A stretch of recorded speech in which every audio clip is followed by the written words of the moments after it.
So yan, ready na ako ng ng landot, then bawang, sibuyas, paminta. Yan, ready ko na yan. Then iniwa ko ng ganyan. Tapos yung sibuyas, ganyan din. Then yung ready ko ng magic sarap. Then ayan, pinakita ko lang. Okay na yan. Tapos ito, pinutol-putol ko kanina ang tatay. Ayan, ganyan lang, pichay tsaka alokbate. Yan, shoot yun na lang kung di nyo alam yan. Ganito lang, and then niready ko na yung saba. And then sinindihan ko na. Yung saba na sardinas yan na, yan. So, hindi pa pala naka-open, open ko lang. Yan. Yan, konti lang para hindi masunog yung kaldero. Yan, tapos, yan. Yan, ganito magbukas, bubuksan ko to. Yan, as you can see. Wata, yan, o diba? Bilis, ganun lang guys. Then, tapos ito, mantika. Sinuyadar ko ng konti. Yan, sarap. Mantika, use oil. Yan. Tapos yung mainit, yung apoy, sakto lang. Yan, pero niper ko na rin yung yung aklo. Yan, pag ganyan na, pag kumukulo na yung isa, ilagay niya na lahat. Yan, nagigisa na ako guys. Yan, sibuyas, bawang, paminta, yan, tapos yan, pag kumukulo na, dinagdagan ko pa ng paminta. Yan, sarap niyan.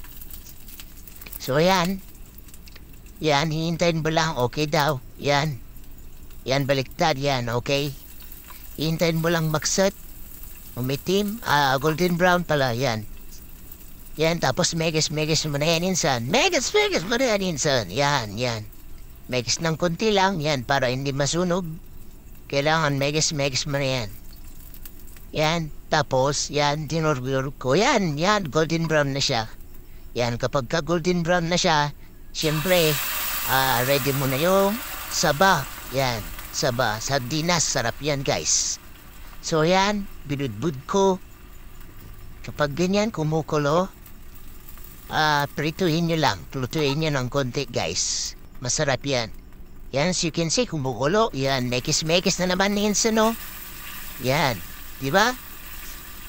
Oh, walang gloves yan, naka-aklo lang. Don't worry, yan. Mekis mo lang ganyan, yung sauce. Yan, sarap. Yan. Megas mo rin. Megas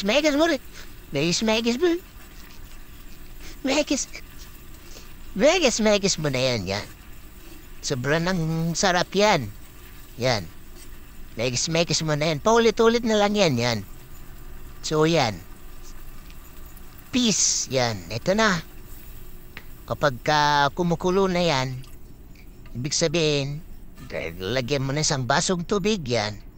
Isang baso lang yung nilagay ko kasi masarap yan kapag kunti lang. Huwag mong damihan ng tubig kasi malulunod yung isda. Yan. Tapos tinakip ko na. Tinakpan ko na ng takip. Tapos yung apoy medium rare lang. Yan. Then ayan, wow sarap. Binudburang ko nung kumukulo na siya. So yan, masarap yan guys. So yan, so you can see. Ayan, kumukulo na dapat. Kumukulo na rin yung tubig. Nalagyan ko ng kunting asin yan. Yan, taktak ko pa ng kundi. Yan, as you can see.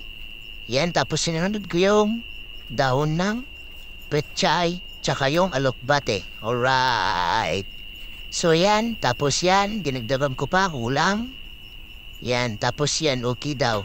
Then, tatakpan mo lang. Then pagkabukas mo, kapag natuyo na, pwede na yan. Pwede mo nang patayin yung apoy. Okay?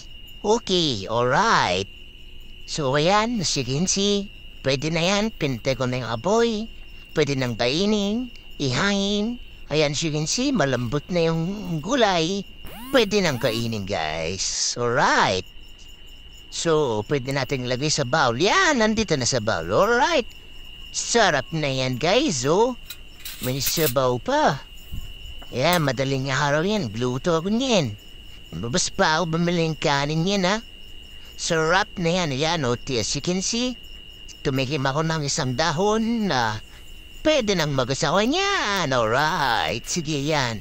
Thank you so much for watching and don't forget to subscribe. Yeah!